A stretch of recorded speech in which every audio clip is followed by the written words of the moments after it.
Under the assumption that this video works out, this will be the 5th time I have attempted to film this video.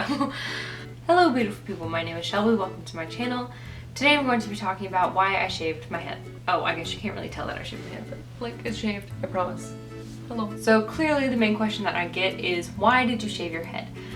Short answer, because I wanted to. I don't have cancer, I don't have an illness that makes me lose my hair, I don't have anything like that. The simple fact is I wanted to shave my head, and so I did. The long answer I'll leave for the end of the video, because right now I just want to answer some of the questions that I get regularly. The question that I've gotten more frequently than I thought I would is, what are you going to do now?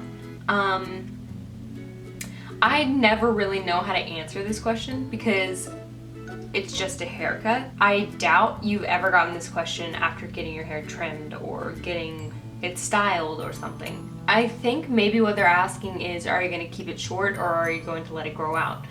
I don't know. Like, I don't have a game plan. Do you have a game plan for when you get a haircut? Like, do you think, oh, after this haircut, I'm gonna let it grow out, I'm gonna let it get really long? Like, nobody thinks about that. They just get a haircut, and that's basically what I did too.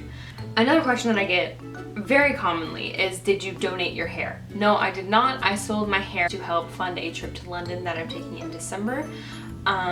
No, I did not cut my hair to help fund that trip. I had planned the trip and then I cut my hair and I was like, oh, you know, I'm gonna sell my hair and that money I'll put into the trip to London. And I hate that I have to defend the fact that I did not donate it.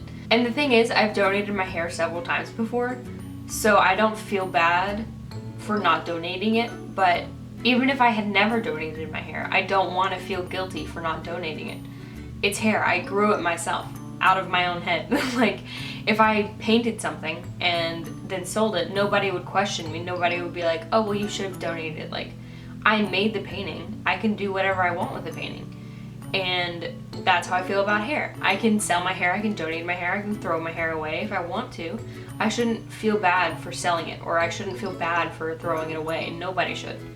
It's hair. And don't think that I'm being heartless. Like, my mom had breast cancer twice, and she's also encouraged me to sell my hair instead of donating it. So, there you go. Like, also, people have told me, they're like, oh, well, people are gonna think you're a lesbian, or like, you look like a lesbian or something, and I'm like, great, I don't care. Like, that's not an insult. I don't care. Like, I don't understand how a haircut could help other people determine my sexuality, but if you want to think I'm a lesbian, then sure, go ahead. Someone in my comments of a video of me shaving my head, they were like, your femininity took a major hit or something like that. I can't remember exactly, but it was something along the lines of like, you've lost a major part of your femininity. I don't think anybody should have to be feminine or not feminine. I think everyone should be whatever level of masculine or feminine that they want to be.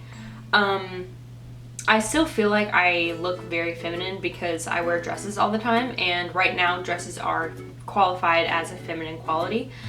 And I wear makeup most of the time, which is also classified as something that's very feminine.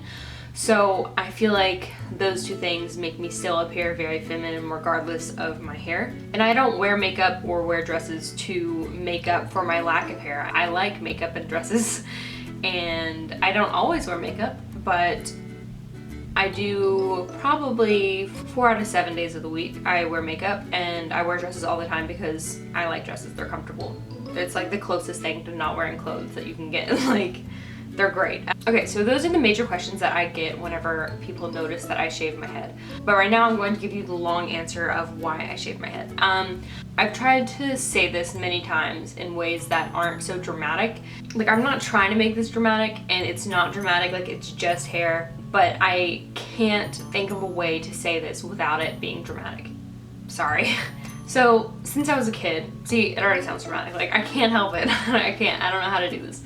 But since I was a kid, I've gotten compliments on my hair from family and their friends and like everyone.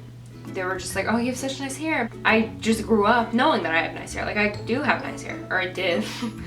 I did have nice hair, and so I grew up knowing that. And like, I'm grateful that I got all those compliments, and I'm not saying that I wish that I never gotten them or anything like that. I'm just saying that I always knew that I had nice hair, and I began to rely on it as a huge part of my confidence, and I relied on it as something that made me feel beautiful. And if I wasn't wearing makeup or if I was just having an off day, I could just take my hair down and I felt beautiful again. And I didn't want to rely on my hair to feel beautiful. I want to feel beautiful and confident with my skin, like with me, and not my hair. And I talked myself out of it a lot. Like, I wanted to shave my head at the beginning of the summer, and I talked myself out of it all the time. Every time I thought about shaving my head, I was like, no, you have to go here, you have to be there, you have to see these people. And I talked myself out of it because on some levels I felt like other people were more attached to my hair than I was. And I know that sounds ridiculous, but it's true. So I would just constantly just talk myself out of it and be like, no, don't shave it yet, don't shave it yet, don't shave it yet. Like, you're not skinny enough, like, pretty enough, like, you can't shave your head yet for this reason or the next reason. And after like 3 or 4 months of contemplation, I just accepted the fact that I'm never gonna feel ready to shave my hair. Like, I'm never going to feel like I don't need to rely on it anymore. I was waiting for my level of confidence to rise. I was waiting to lose weight, or I was waiting to do something. I was waiting for something to happen before I shaved my hair because I didn't want to deal with what I thought would be a huge knock in my confidence level. But I don't feel any less or more confident than I did before I shaved my hair. My perspective on myself is the same. I don't feel more or less beautiful than I did without my hair. I don't feel any more or less beautiful than I did with my hair. I feel the same. I feel good about myself sometimes, and I don't feel good about myself other times, and I mean, that's just normal. That's how everyone feels, I think. I would rather regret doing something than regret not doing something. Because, I mean, if you do whatever it is that you want to do, at least you know at some point you wanted to do that, rather than regret not doing something and never knowing what the outcome would be. So people are like, oh, well, in a year you'll regret this, or in 6 months you'll regret this. And, I mean, you can say that if you want, but I don't think I'm going to. Because whenever I shaved the sides of my head, I didn't regret that, and I still don't regret that, and I don't regret shaving my head, and it's been a month, I think. So I don't see any regret in my near future, but you can say it if you want to. You can believe whatever you want to believe, but I don't regret shaving my head, and I don't think I ever will. It might be kind of annoying whenever I'm growing it back out again, eventually. But yeah, I mean, I think that's all I have to say about that. If you're still watching to the end of this video, thank you so much for watching all of this and caring enough to finish it. If you enjoyed this video, please be sure to give it a thumbs up. Don't forget to subscribe and follow me on social media. I also have a second channel in which I talk about LGBTQA topics. If that's someone you're interested in, please be sure to go over and check that out. Yeah, that's all. I hope you have a wonderful night. Bye. I'm like sitting on my bed right now, so I can't get up to kiss the camera, so I'm just gonna pull you toward me. Okay. Mwah. Bye.